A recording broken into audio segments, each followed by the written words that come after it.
sua Bíblia comigo no Salmo de número 131. E hoje mesmo eu já quero falar ao seu coração. Salmo 131. É um salmo pequeno, mas bem conhecido e muito poderoso para trabalhar a nossa alma. Eu gostaria que você, de maneira reverente, acompanhasse comigo a leitura da palavra. Senhor, não é soberbo o meu coração, nem altivo o meu olhar.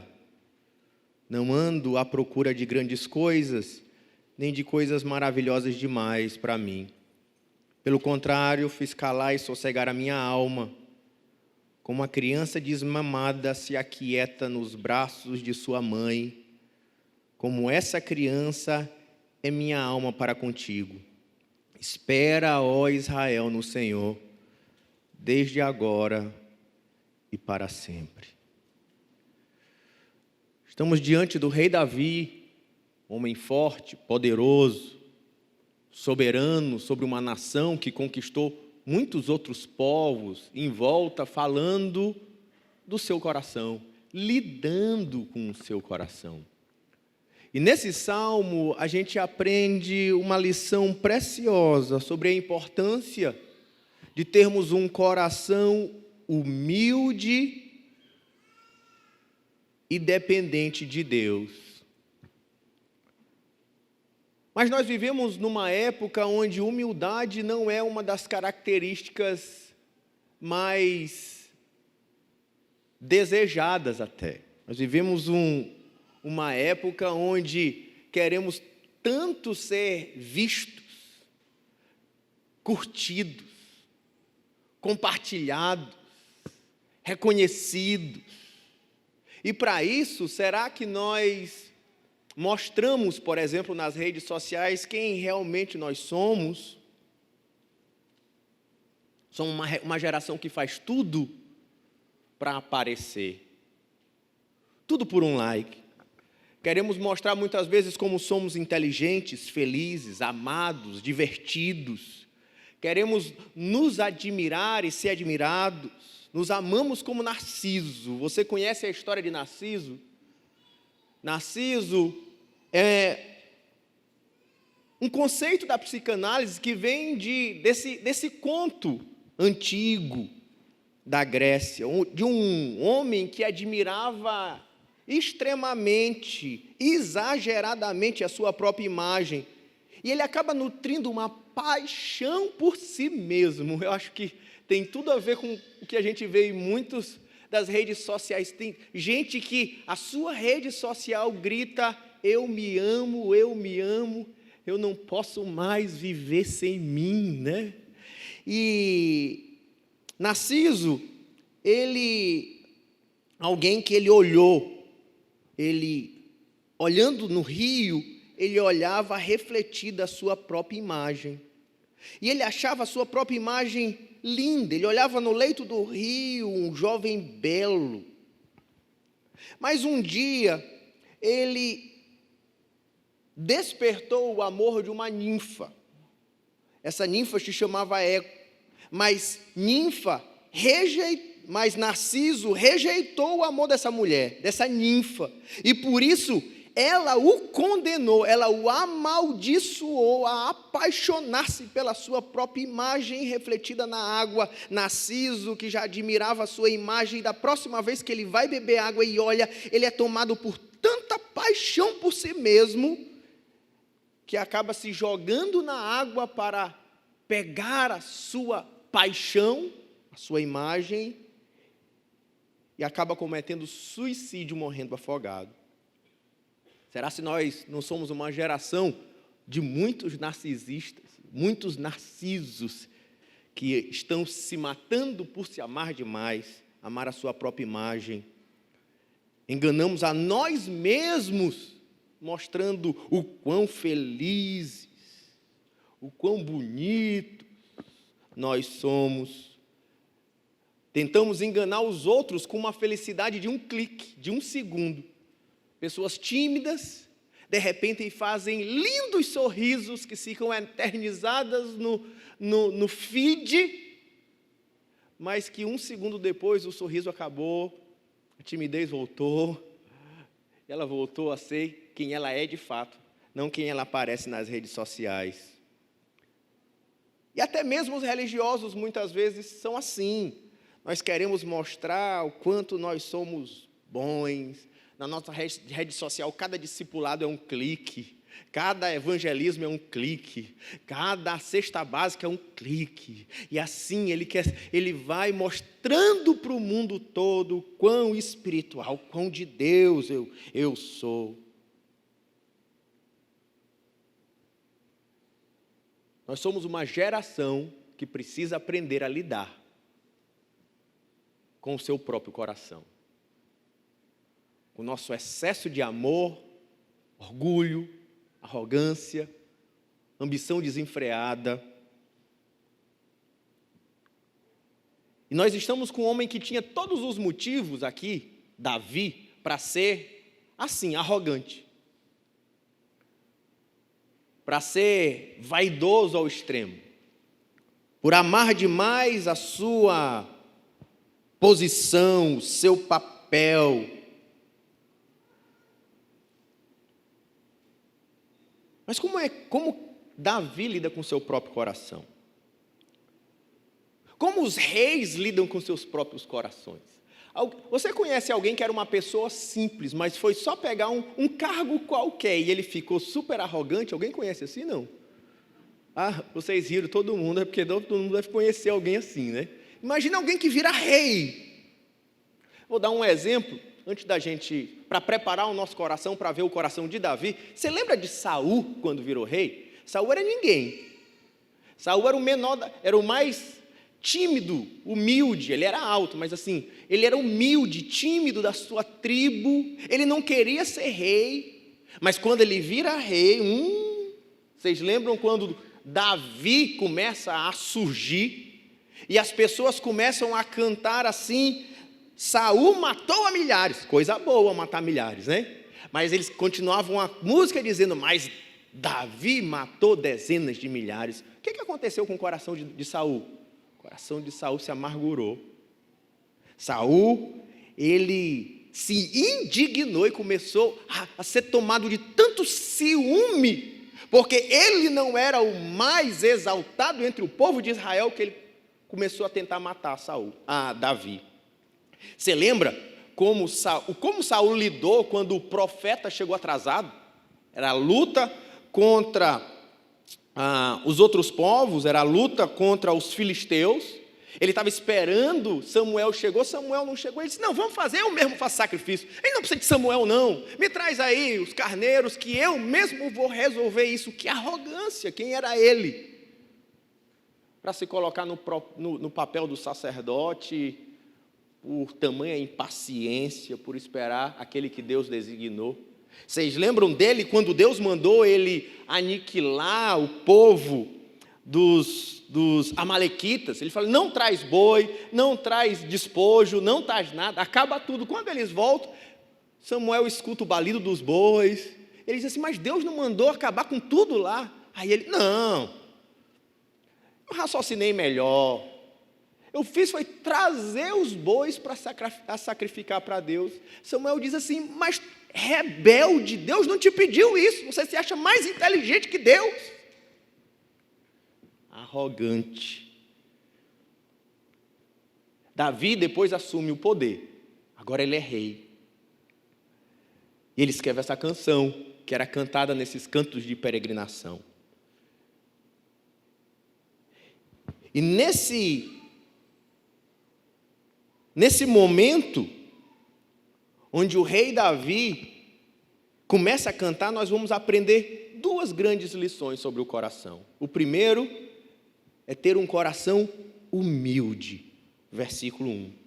Segundo, um coração dependente de Deus, versos 2 e 3. Como é que Davi lida com o seu coração? E isso serve para nós entendermos como nós devemos lidar com o nosso coração no mundo dos narcisistas. Em primeiro lugar, um coração humilde. E aqui ele vai falar 3 palavras em especial. Ele vai dizer, não é soberbo.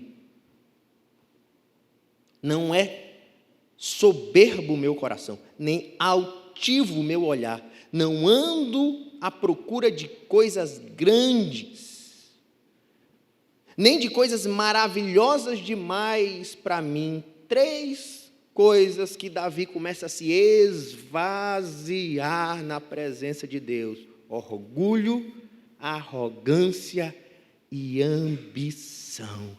A oração de Davi começa com uma oração de esvaziar-se de si mesmo. E olha a evolução desse sentimento. É um movimento, como um leito de um rio. Ele sentiu orgulho, ele olhou altivamente. O caminho do arrogante é sentir orgulho, olhar altivamente e agir com a ambição, medir o mundo pelo dinheiro, pelo poder.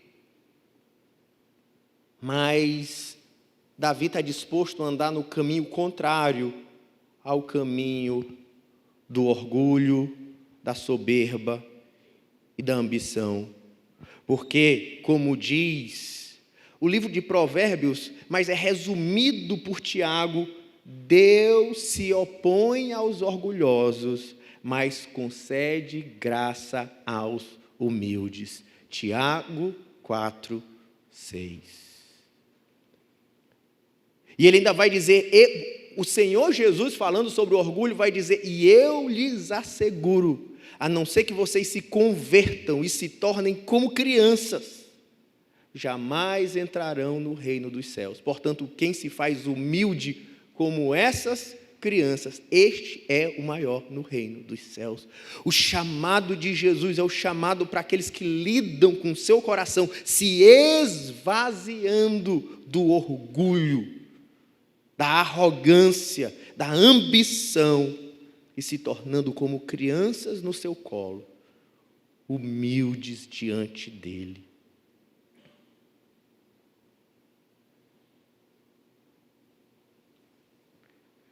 A primeira área que Davi lida com seu coração aqui é o orgulho. O orgulho é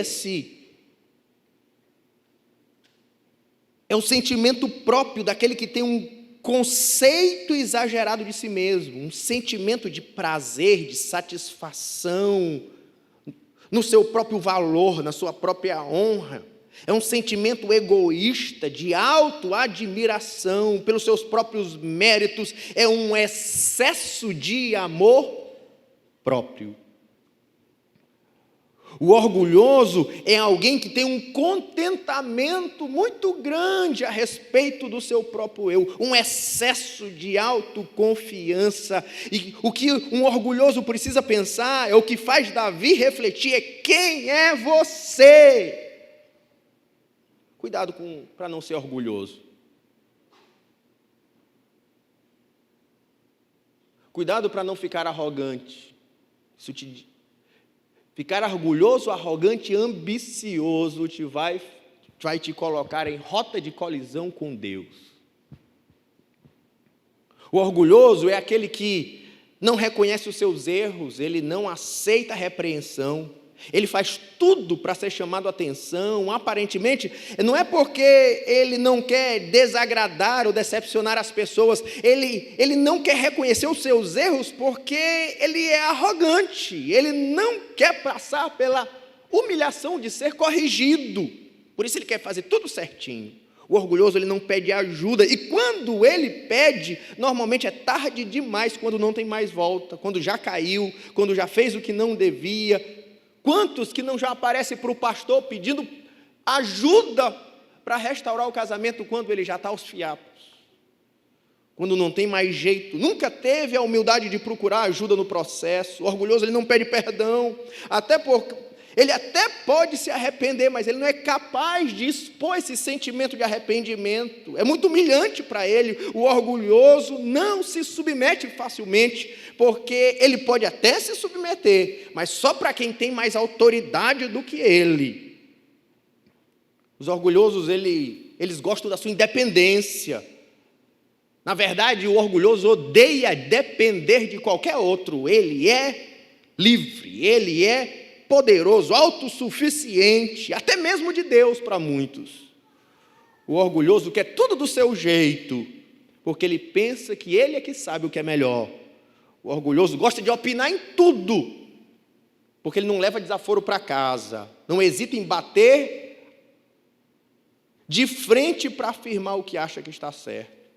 Mas eu quero dizer para o orgulhoso, ou para o orgulhoso que está dentro de mim, de você, você não é nada sem Deus. Não se iluda. Não ache que você é acima de Deus ou acima das pessoas. Quem é você? A Bíblia vai dizer que você é como o sopro que passa. Você é pó.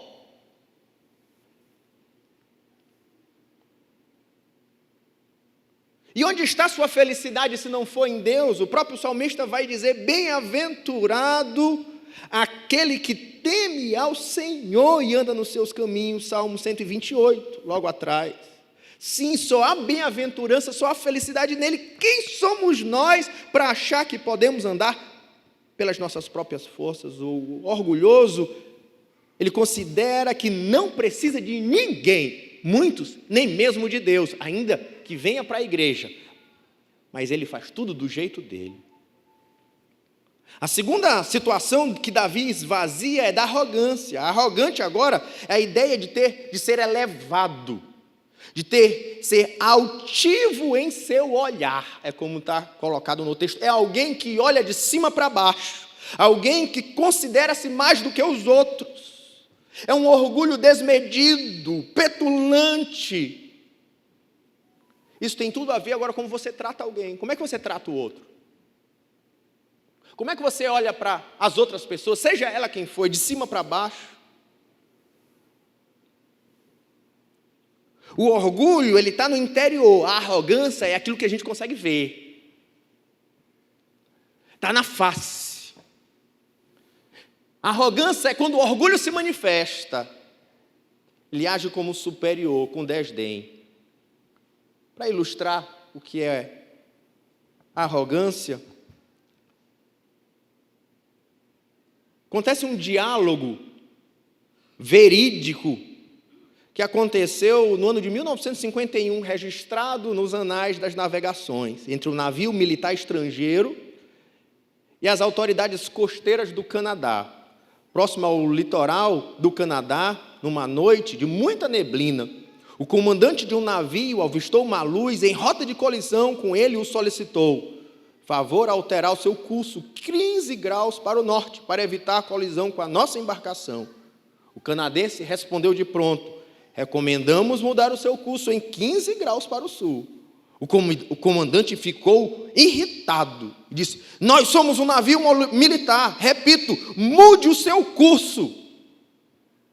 Mas o canadense insistiu: recomendamos mudar o seu curso em 15 graus para o sul para evitar colisão. O capitão ficou alterado e berrou ao microfone: fique sabendo que o meu navio é um porta-aviões, eu estou acompanhado de destroyers e fragatas, exigimos que vocês mudem o curso em 15 graus ao norte imediatamente. Mas aquele canadense calmamente respondeu: isso é impossível, senhor. Nós somos um farol, estamos num rochedo. Depois de um constrangedor silêncio, o canadense repetiu o comando: recomendamos mudar o seu curso em 15 graus para o sul. Quantos de nós não queremos vomitar o nosso poder e a arrogância em cima de todos, e às vezes até mesmo em cima de Deus? Não seja arrogante para desprezar ninguém, nem para desprezar a Deus. Como aqueles que Tiago fala no capítulo 4 do seu livro, no verso 13 ao 16, onde ele fala: não faça nada da sua vida sem consultar a Deus. Tiago 1,13, vai dizer: atendei agora, vós que dizeis, hoje ou amanhã iremos para a cidade, de lá passaremos um ano, negociaremos e teremos lucros. Vós não sabeis o que sucederá amanhã. Que é a vossa vida? Pois apenas como neblina que aparece por instantes e logo se dissipa.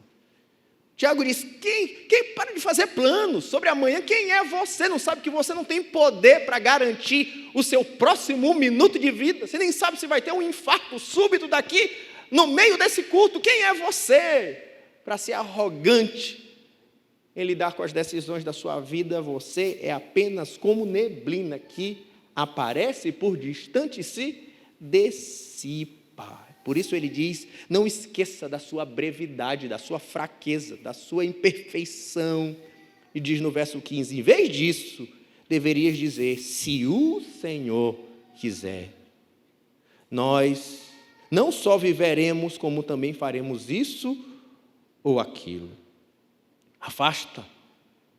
E aí o homem arrogante, ele acaba caindo no maligno e se afastando de Deus. Como diz o verso 16: agora, entretanto, vos jactais das vossas arrogantes pretensões. Toda jactância semelhante a essa é maligna. Não seja arrogante diante de Deus, nem diante das pessoas. Abaixe o seu olhar e ajoelhe-se diante de Deus. Porque o que Davi está lidando com seu coração é para que ele, como rei, não se tornasse orgulhoso e não começasse a olhar para as pessoas, ou até mesmo para Deus, como Saul fez, de maneira arrogante. E aí ele termina falando sobre a sua ambição. Não ando à procura de grandes coisas distintas, importantes. Não tenho grandes aspirações para impor sobre ninguém, nem de coisas maravilhosas ou extraordinárias demais para mim, como dando a ideia de eu não quero me parecer com as coisas que só Deus faz. Quem sou eu? Não quero me colocar no lugar de Deus, nem quero julgar ninguém pelas suas realizações, nem quero ser julgado pelas minhas realizações. Não, Senhor. Quem sou eu para querer fazer coisas grandes, para poder impor o meu nome sobre os outros? Como aquele homem de Lucas capítulo 12, verso 10, que ganhou muito dinheiro e pensou: o que farei eu com tanto dinheiro? Ele diz: demolirei o meu celeiro, farei celeiros ainda maiores. E depois ele fez, e quando teve feito, acumulado o bastante para muitos anos, ele diz: então direi à minha própria alma, regala-te, descansa, fique tranquilo, porque você tem muito para muitos anos. Vem uma voz do céu e diz: louco, ainda hoje pedirão a tua alma, e o que tu tens preparado, para quem será?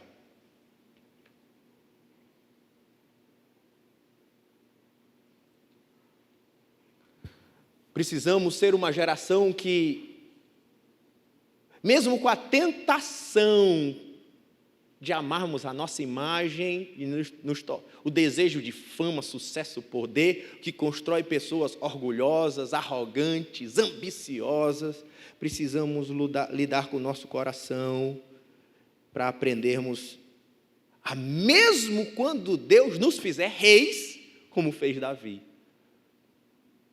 manter um coração humilde e dependente diante de Deus. Por isso, como Davi lida com seu coração, ele lida com seu coração sabendo quem ele é, um coração humilde, mas em segundo lugar, tendo um coração dependente de Deus. E agora ele começa a encher, ele esvaziou na oração, agora ele começa a encher o coração novamente, com dois princípios: com descanso e com confiança. Ele começa a encher, dizendo pelo contrário: fiz calar e sossegar a minha alma, como a criança desmamada se aquieta nos braços da sua mãe. Como essa criança é a minha alma para contigo. Agora, ele traz a ideia de uma criança no colo da sua mãe, descansando em segurança, paz, satisfação, dependência. Ele diz: eu fiz calar e sossegar a minha alma na presença de Deus. Totalmente entregue, como um recém-nascido no colo da mãe, rendido, mas com uma paz confiante, dependente, que sabe que nunca lhe faltará nada. Ele diz: como essa criança é minha alma para contigo. Por isso, seja humilde diante de Deus. Por isso, dependa de Deus. Por isso, aprenda a descansar em Deus. Esse salmo traz um mandamento para o seu coração: descanse em Deus. E sabe como é que você revela esse coração de descanso? Primeiro, com dependência. Quem tem filho pequeno aqui? Mas tem um filho pequeno, tem outro filho pequeno ali. Eu tenho filho de 9 anos, filho de 12. Mas como é lindo a ideia de que você, às vezes, com medo das contas, com o desafio das contas, parece que às vezes tem dificuldade até de pegar no sono em alguns momentos. Sim ou não?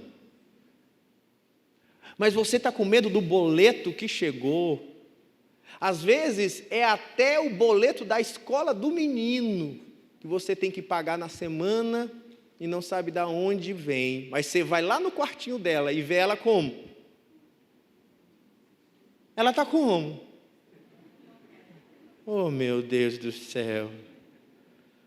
A paz daquela criança é uma paz que desconhece os boletos, né?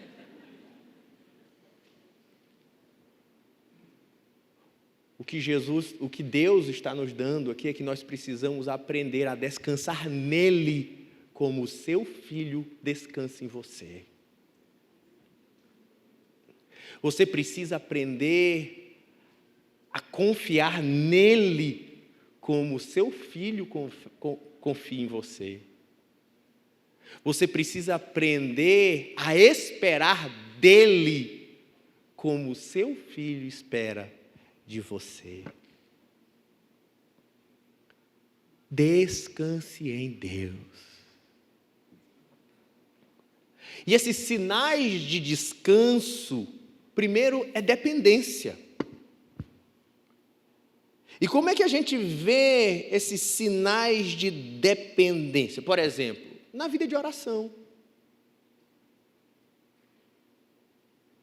Você consegue ver os frutos de quem depende de Deus, porque seja o que for, ele muito mais do que esperar unicamente no seu trabalho e na sua força, você vai ver um homem de oração. O filho vai ver um pai de oração. A esposa vai ver um marido de oração, ou o esposo, uma mulher de oração. Os amigos vão ver um homem que lida com os dilemas da sua vida. Sim, com muito trabalho, mas há um elemento que marca a caminhada dele, de um homem que depende de Deus, são as marcas dos seus joelhos. Talvez a tua falta de oração seja o motivo da agitação do seu coração. Vou dizer de novo, talvez a falta de oração seja o motivo da agitação do seu coração.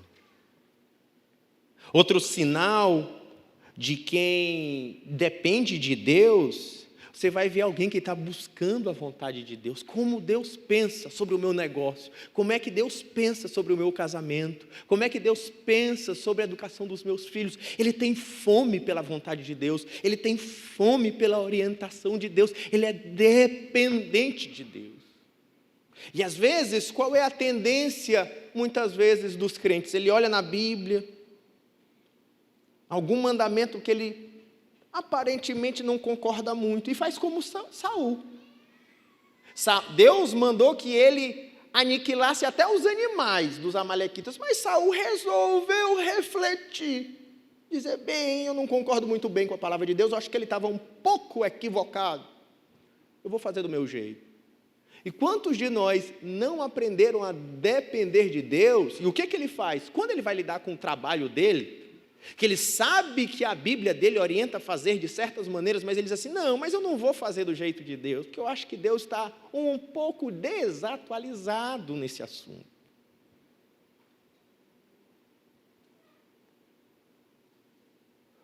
Ou então eu não vou mais lidar com o meu casamento, sendo submisso ao meu marido, amando a minha esposa como um servo. Não, porque isso é meio do passado. Eu não vou ser um filho submisso ao meu pai, porque não? Isso aí, meu pai é de uma geração, de outra geração, ele não me entende, o nosso mundo. E aí faz do seu jeito. Se você faz do seu jeito, você não depende de Deus. Sinais de quem depende de Deus está na vida de oração, está na busca pela vontade de Deus, na sua palavra, está nas suas próprias palavras.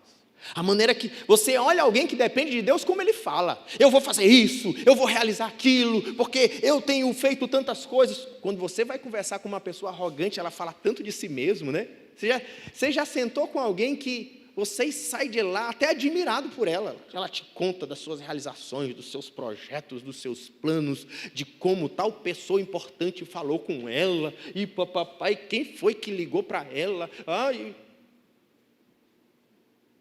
Mas quando você vê alguém que depende de Deus e alguém que você não sai impressionado com as realizações dela, você sai impressionado com Deus. Ele falando o quanto que Deus é bom, o quanto que Deus abriu essa porta, o quanto que Deus tem sido maravilhoso. E quando ele vai falar dos desafios, ele vai dizer assim, se Deus permitir, se assim for a direção de Deus, se Deus quiser, você conhece alguém que depende de Deus da maneira que ele fala.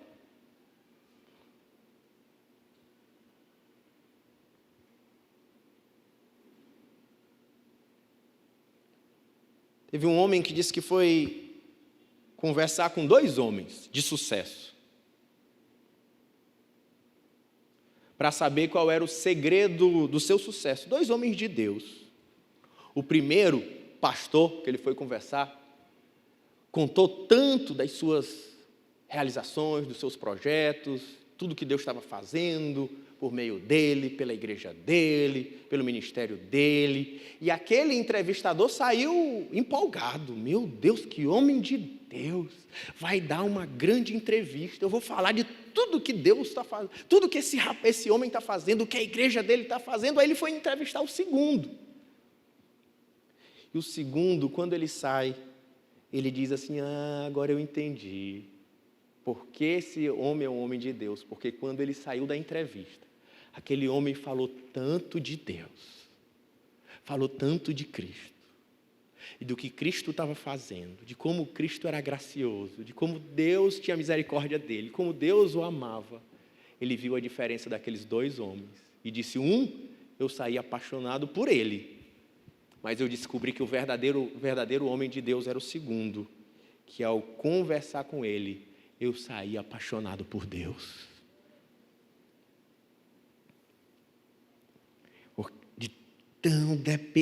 As coisas que você fala revelam o seu coração. Sabe, outro sinal de dependência é a comunhão como filho de Deus, como criança desmamada no colo de Deus, é a sua relação com a família de Deus. A relação, é uma prática contrária ao espírito de independência desse mundo. A gente pensa em como a gente pode amar uns aos outros, estar juntos. Eu quero estar com meus irmãos, eu quero estar cultuar. E eu estou tão feliz, irmãos, de olhar hoje a igreja cheia. Tanto tempo a gente não olhava a igreja assim cheia. Glória a Deus por esse momento, essa coragem que a gente está tendo de reunir aqui, de ter comunhão.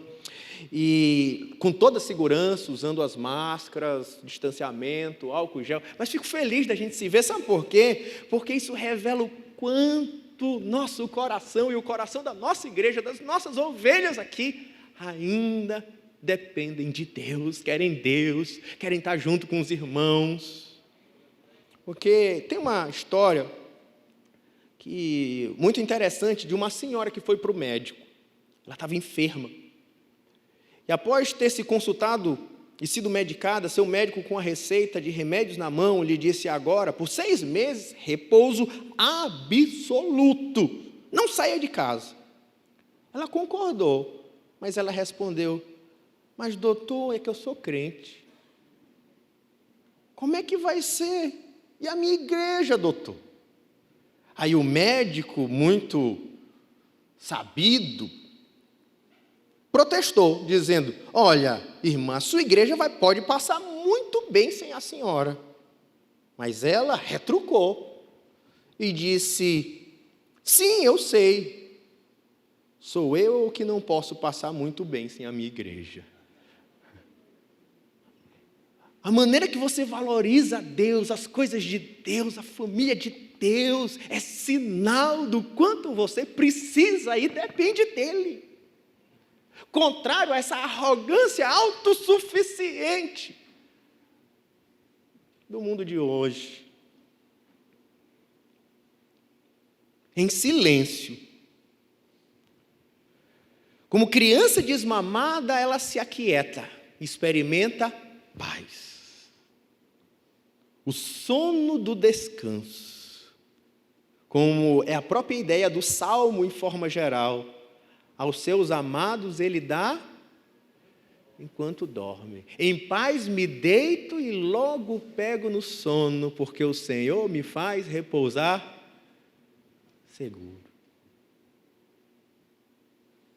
É uma experiência de só quem é filho no braço do Pai, descansando. Um espírito que encontra paz dentro de si, no seu interior.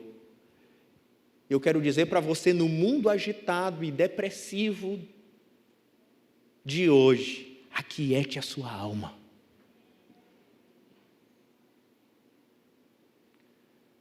Ainda que o mundo diga: seja autossuficiente, você pode, você consegue, olhe para você mesmo, você é um espermatozoide em meio a bilhões e bilhões que conseguiu a vitória. Eu quero dizer: não, sabe como é que você descansa? Não é sabendo o quão poderoso você é, não. Tudo errado isso. Sabe como é que você tem paz nesse mundo? Sabendo que o teu Pai toma conta de ti. E Ele não vai deixar faltar, porque tu é o filhinho dEle. A gente vive numa época, acho que sempre foi assim, de quem mexer com o filho da gente, não é não, gente? Se o professor na escola já disse que seu filho não está aprendendo direito, a mãe já quer sair no tapa.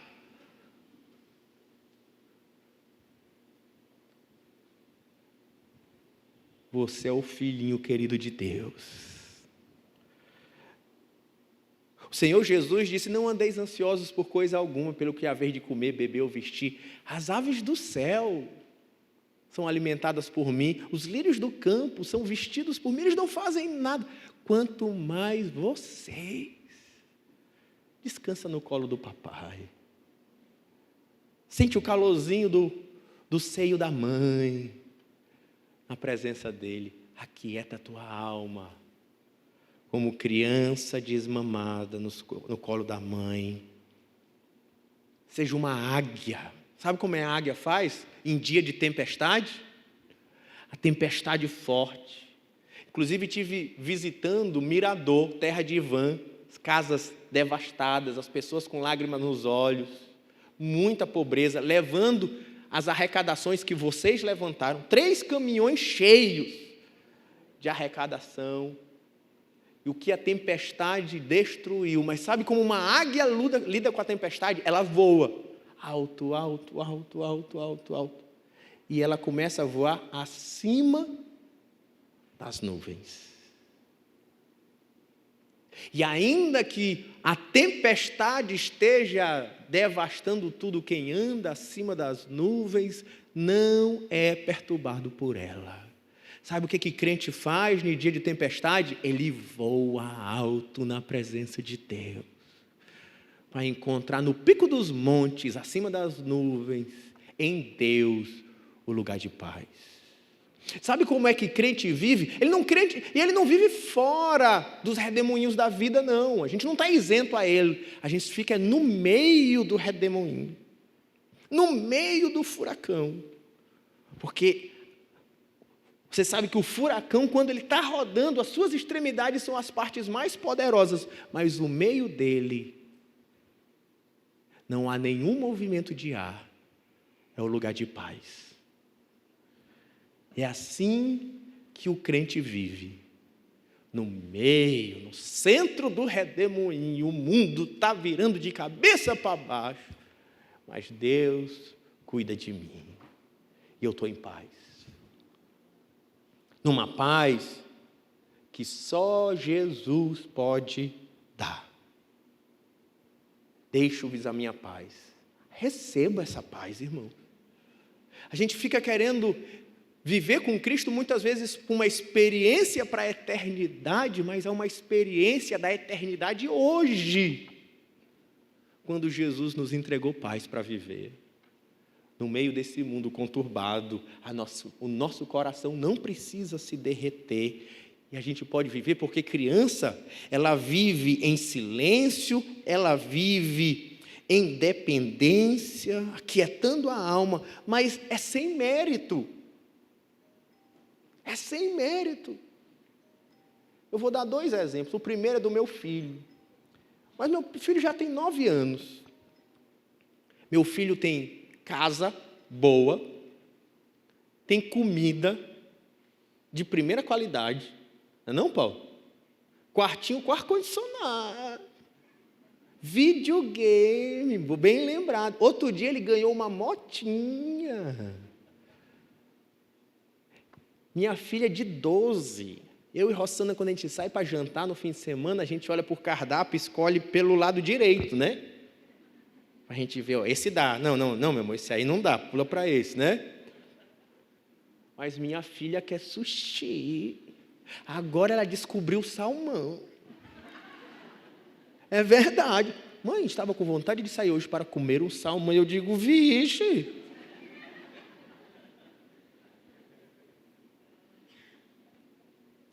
E a gente faz tudo por esses meninos, né? Mas qual é o mérito que eles têm por isso? Qual é o mérito? Ele faz por quê? Ele merece de quê? Ele trabalhou, comer salmão. Eu não consigo comer salmão, menino come salmão, a gente dá, né? Qual é o mérito que ele tem? Ele não tem mérito nenhum.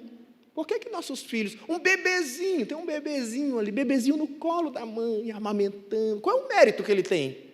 Ele conquistou o direito de estar sendo amamentado. Não tem mérito nenhum, é porque é filho.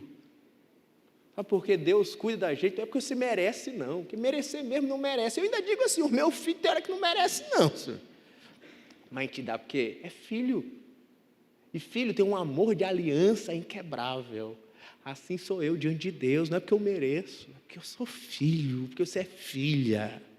Por isso que Ele dá, por isso que Ele guarda. Eu não preciso ficar angustiado. Será que Deus vai me guardar? Meu Deus, será que eu estou santo? Não. Ei, eu sou filho. E mesmo que eu precise ser disciplinado por Ele vai disciplinar, mas Ele não vai deixar faltar. Eu tenho um cachorro agora. Sabe por que vocês estão rindo? O meu cachorro, ele já fez xixi no sofá, xixi na minha cama. Ele já comeu o cabo da minha impressora, o cabo do monitor, o cabo do computador. Ele já comeu 2 controles remotos. Ele já me gastou, eu não sei nem dizer, eu sei, toda vez que eu vou no pet, que ele fica doente, que ele vomita, é 700, é 600. Eu disse, bicho. Meu Deus do céu, é uma relação de amor e ódio muito grande. Mas a gente faz tudo. Eu podia deixar morrer, né? Deixa logo morrer. Mas a gente faz tudo pelo cachorro. Porque qual é o mérito que ele tem? Pelo contrário, mérito ele não tem, só dá raiva. Não, só raiva não, que ele senta no meu pé o dia todo lá, né? Mas não é mérito. A relação com Deus também não é uma relação de mérito, é uma relação de graça. Por isso, seja como criança desmamada. Eu não vou dizer para você ser como um cachorro, não vou dizer isso. Seja como uma criança desmamada no colo da mãe, na sua relação com Deus. E confie em Deus, que é o que ele termina dizendo. Confie em Deus, porque Jesus nos reconciliou com os braços do Pai. Só existe um caminho para encontrar esse colo seguro, esse lugar de descanso. Pastor, como é que eu encontro esse lugar de paz? Só tem um que construiu essa ponte, que quebrou a barreira que nos separava de Deus, que me liga novamente, que me adota como irmão e como filho de Deus. Só há um que conquistou isso naquela cruz. E naquela cruz ele me conquistou o direito de ser filho. Conquistou o direito de estar nos braços dele. Conquistou o direito de pertencer a ele. E Jesus é o caminho para Deus. Confie em Deus. Como ele diz, espera, ó Israel, no Senhor, desde agora e para sempre. Você consegue confiar em Deus, irmãos? Se Jesus morreu naquela cruz para te reconciliar, coloque a tua fé nele. Deposite a sua fé no Senhor. Porque não é pelos méritos, não é pela nossa força, é pela fé em Jesus. É a maneira de lidar com o nosso coração. Desfazendo toda independência, toda autoconfiança, toda arrogância. Esvazie o coração. Tire a coroa do seu umbigo e deixe Deus reinar na sua vida. Deixa Ele ser o rei do lar do seu coração. Deixa Ele ser o seu pai. Tenha um coração humilde e dependente diante de Deus. Esse foi o lugar que o rei Davi encontrou em Deus. Quanto mais eu, quanto mais você. E não há nada que possa dar mais satisfação. Não é a quantidade de likes, seguidores, não é a quantidade de views ou de influência que você tem nas redes sociais. Não, tudo isso é fugaz, fumaça, é vão. Mas tem um lugar seguro, uma rocha firme para botar os pés, que nada pode roubar a paz do teu coração. É se você se colocar como uma criança desmamada nos braços do Pai. Mais uma vez, como Jesus disse, deixe vir a mim. Como? Aqueles que são como criancinha. Porque quem não se tornar como uma dessas crianças, quem não aprender a depender de Deus, como um filho, como uma criança desmamada no colo do Pai, não pode entrar no reino dos céus. Você quer entrar no reino dos céus? Torne-se filho por meio de Jesus. Baixe a sua cabeça, vamos orar. Quero fazer 2 orações. Primeira oração, eu queria orar por... Tem alguém nessa noite, nessa manhã, que quer entregar sua vida completamente para Jesus? Faça um sinal com a sua mão, eu quero orar por você. Diz assim, eu quero me tornar filho como eu nunca fui antes. Eu quero fazer uma decisão ao lado de Jesus, firme. Deus te abençoe, viu? Quem está ali é Pedro, é? Ô Pedro, Deus abençoe. Glória a Deus, viu? Mais alguém que junto com Pedro quer tomar uma decisão ao lado de Jesus? como filho, é a decisão mais importante que você pode tomar na sua vida. Render-se aos seus pés. Vamos orar pelo Pedro. Se você também está tomando essa decisão, mas ficou tímido, procure o Conexão na saída da igreja. Anote seu nome. Nos informe da sua decisão para que a gente possa lhe ajudar. Baixe sua cabeça. Repita comigo: Senhor Jesus, eu entrego a Ti a minha vida, o meu coração. Quero ser Teu filho. Como criança dependente, eu reconheço que preciso do Senhor e não tenho outro lugar para estar se não for na Tua presença. Eu Te aceito como o único e suficiente Senhor e Salvador da minha vida, tanto hoje como para todo sempre. Amém. Eu quero orar por você que chegou aqui com a alma aflita, entende que precisa correr para o colo do Pai, quer entregar o teu coração na presença dEle.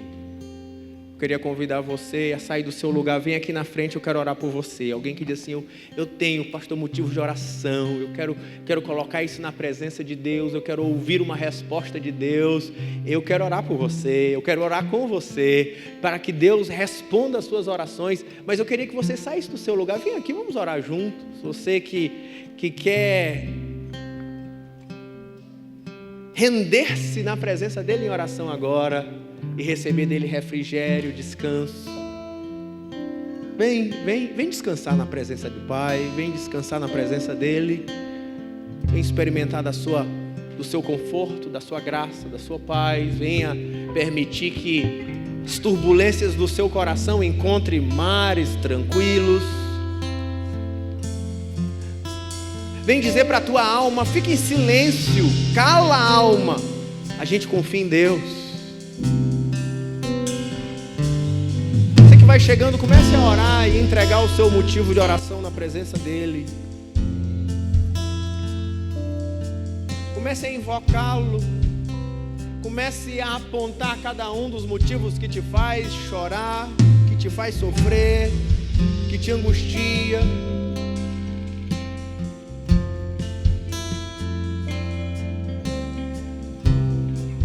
Senhor, na Tua presença estamos reunidos aqui nessa manhã como filhos que Te amam, como filhos que reconhecem que só há descanso em Ti, só há resposta nas Tuas mãos, só há esperança no Teu poder, e nós não queremos colocar a nossa confiança em nenhum outro lugar, em nenhuma outra força, em nenhum outro poder. Não está na política, nem nos políticos, não está no homem, não está no meu braço, não está no meu emprego, não está na minha empresa. A minha segurança está no meu Pai, que toma conta de mim, onde eu encontro descanso, onde eu encontro proteção, onde eu encontro suprimento, onde eu encontro amor que aquece a minha alma, que tranquiliza meu coração, onde eu encontro paz, onde eu faço sossegar os gritos do meu mais fundo ser. É em Ti que eu clamo nessa manhã, Senhor. Oh Espírito de Deus, diante da Tua presença, sentindo o Teu calor desse lugar, rendendo-se nos Teus braços. Ah, Senhor, é aqui que encontramos um lugar seguro. Oh Deus, é na Tua presença o lugar que queremos estar. É no Teu colo o lugar que não queremos sair, hoje e para sempre. Nosso coração confia em Ti, e nós queremos reafirmar isso nessa manhã. O meu coração é Teu. Eu quero reafirmar isso nessa manhã. A minha vida é Tua. Eu quero reafirmar isso nessa manhã. Não há outro lugar que eu quero estar sem não ser na Tua presença. E nós Te pedimos, meu Deus, Ouve cada oração, ouve cada motivo de clamor, ouve cada motivo de angústia nessa hora, de luta. Meu Deus, responde com vitória, responde, meu Deus, com restauração, responde, meu Deus, com equilíbrio. Traz paz ao aflito, traz restauração ao angustiado, traz refrigério a quem vive em ansiedade, depressão, angústia. Traz cura no teu colo, na tua presença. Traz cura no teu altar. Traz restauração da fé que é em ti, no poder do teu Espírito. Aleluia, Deus. Seguro estou nos braços daquele que nunca me deixou.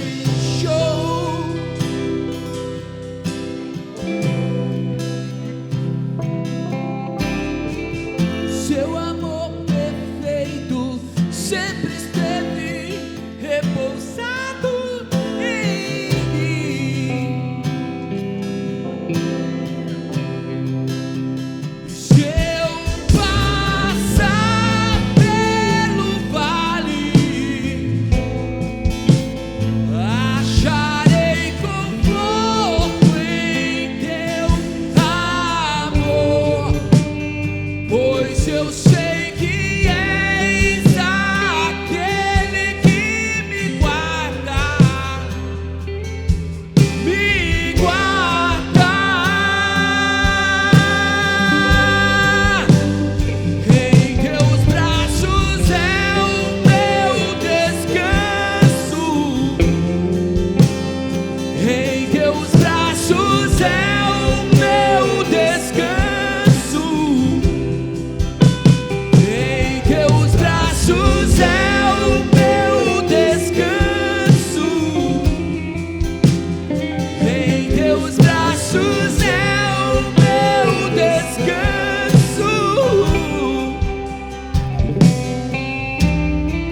Seguro estou nos braços daquele que nunca me deixou.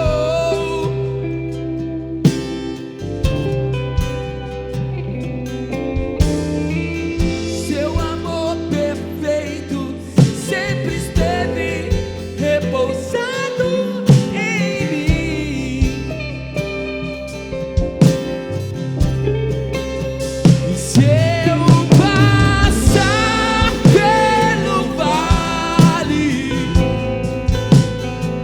acharei conforto em teu amor, pois eu sei que és aquele que me guarda,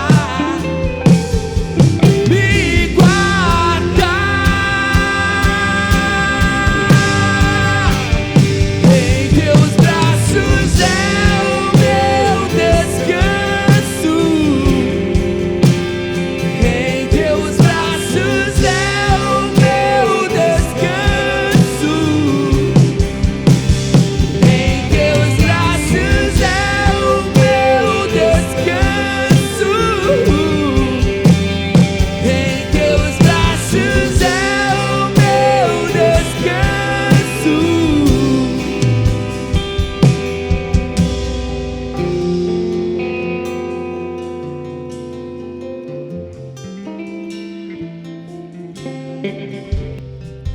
Vamos dizer esse refrão sem os instrumentos, escutando só as vozes agora.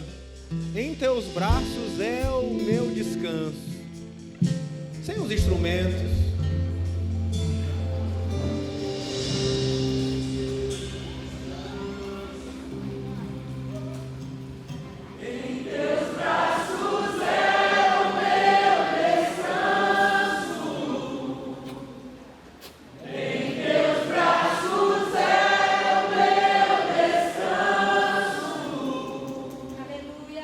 Em teus braços é o meu descanso.